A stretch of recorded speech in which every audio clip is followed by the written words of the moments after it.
This is Dimitri Lascaris reporting for the Real News Network from Montreal, Canada. Canada has the third largest proven oil reserves in the world, surpassed in size only by those of Venezuela and Saudi Arabia. Most of Canada's oil reserves lie in the tar sands, which are concentrated in the province of Alberta. As a result, Alberta's oil industry is not only a major player in the global energy market, but its activities affect profoundly humanity's ability to resolve the global climate emergency. In Alberta, the oil and gas industry is supposed to be subject to vigorous government oversight and regulation so that the industry develops in a safe and environmentally responsible manner. The agency that is charged with the responsibility of regulating Alberta's oil and gas sector is the Alberta Energy Regulator, or AER. But weeks ago, 3 audits of the AER revealed that the agency is a deeply dysfunctional agency. Damning reports by Alberta's Auditor General, Public Interest Commissioner, and Ethics Commissioner centered on the creation and operation of the now defunct International Centre for Regulatory Excellence, or ICOR.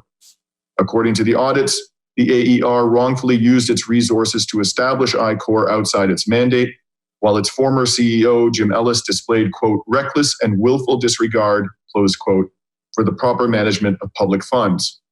Now here to discuss these revelations with us is Regan Boychuk. Regan was appointed to the Oil Sands Expert Group advising the Alberta government's 2015 royalty review. He is the co-founder of Reclaim Alberta, an organization raising awareness and advancing solutions to meet the enormous challenge of unfunded oil field liabilities in Alberta. And he joins us today from Calgary. Thanks for coming back onto the Real News, Regan. Thanks for having me. So Regan, let's start with the basic findings of these investigations. Please unpack for our viewers what the investigations revealed.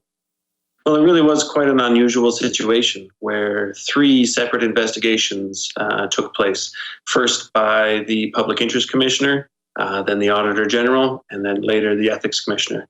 And what they were looking into was mischief by the former president of the Alberta Energy Regulator, who resigned or stepped down last year. And it's quite unusual to have so many separate investigations going on at the same time. It revealed a lot of detail.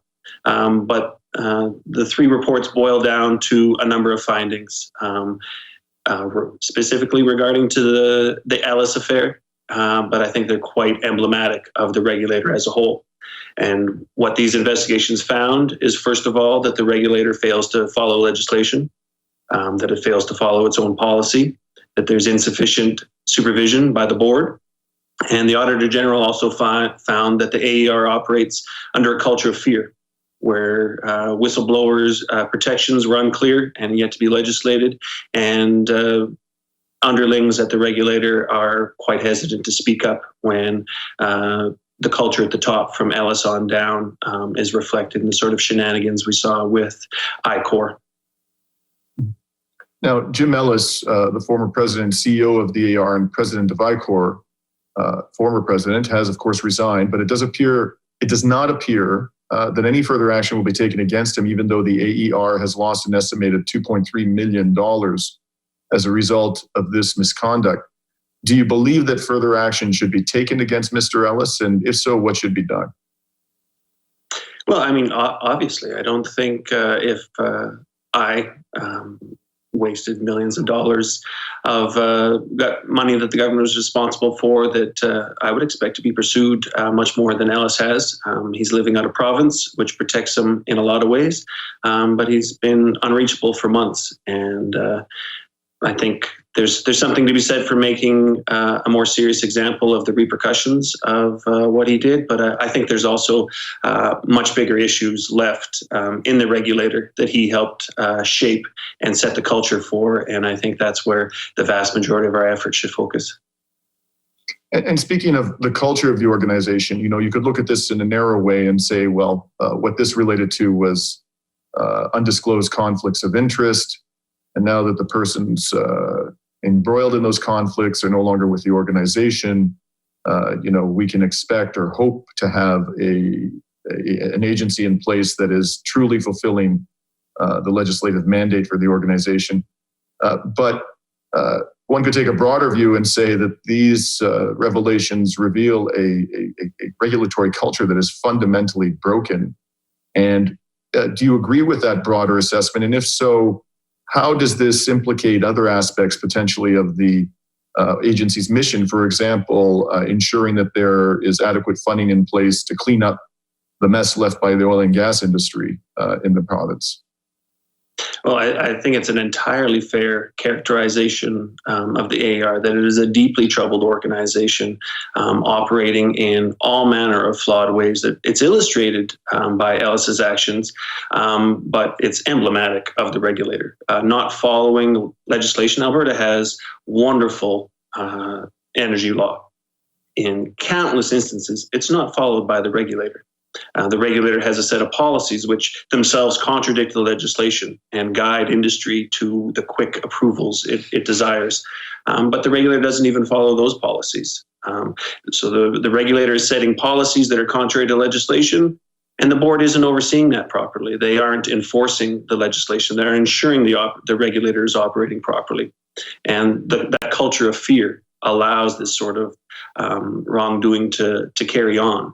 And that's reflected in a lot of ways. The regulator, when it's captured by industry, it's serving the industry's interests to the detriment of the public's interests. And that's more than true of the regulator, who makes 40 to 60,000 approvals for the industry, licenses and et cetera, every year.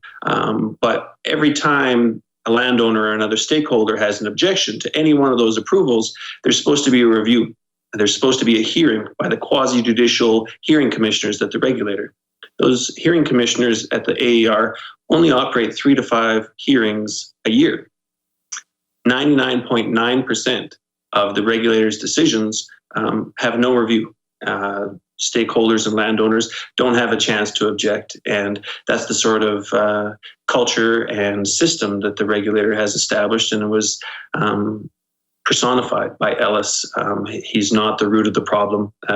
It's not a cancer that could be cut out. Some of his closest associates were removed from the regulator last week, but that doesn't resolve the fundamental problems. One of the curious parts, one of the issue I focus on is the cleanup of oil and gas wells. And it's something that the management at Regulator recognized as a very serious problem a few years ago. And I believe quite earnestly they set about to investigate it quite seriously. Through Freedom of Information requests, I got the fruit of those internal investigations. And that's where we learned about the $260 billion estimate to clean up Alberta's oil patch, including the oil sands, came out of that study. But what I also learned is as soon as the regulator's internal subject matter experts scratched the surface of those numbers and started to quantify exactly how bad the problem was, the work was abandoned. It was never completed, never been touched again. And the Auditor General has been investigating these issues for the last almost 2 years. And part of what's curious about having 3 separate officials launching independent investigations of Ellis is that the team that was investigating the regulator's liability management programs was pulled off that file for a year to work on Ellis, to produce what was an entirely redundant report, completely independent of the 2 commissioners. But it has delayed a reckoning of the way the regulator has managed these end-of-life obligations. And it's emblematic of the regulator.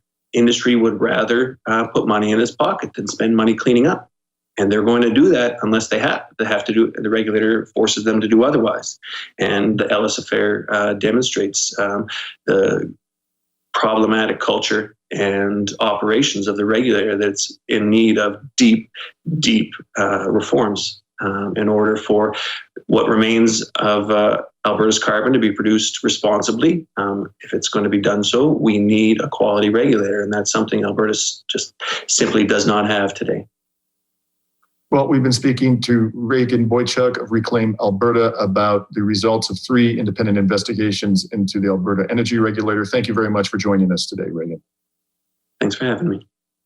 And this is Dimitri Lascaris reporting for the Real News Network.